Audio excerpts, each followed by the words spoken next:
Malinaw ang sinasabi ng banal na espiritu na sa mga huling araw, tatalikod ang iba sa pananampalataya nila sa Diyos. Susunod sila sa mga mapanlinlang na mga espiritu at itinuturo ng mga demonyo.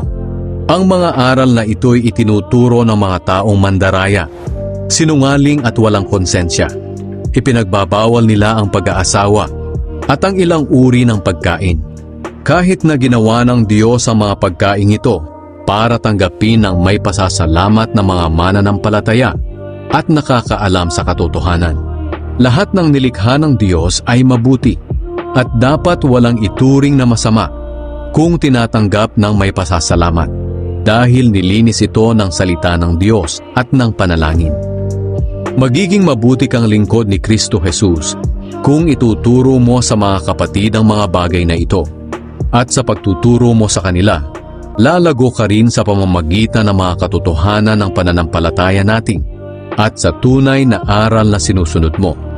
Huwag mong pag-aksayahan ng panahon ng mga walang kabuluhang alamat na sabi-sabi lang ng matatanda. Sa halip, sanayin mo sa kabanalan ng sarili mo. Sapagkat kung may mabuting na idudulot ang pagsasanay natin sa katawan, may mas mabuting maidudulot ang pagsasanay sa kabanalan sa lahat ng bagay. Hindi lang sa buhay na ito kundi maging sa buhay na darating. Totoo ang kasabihang ito at dapat tanggapin at paniwalaan ng lahat.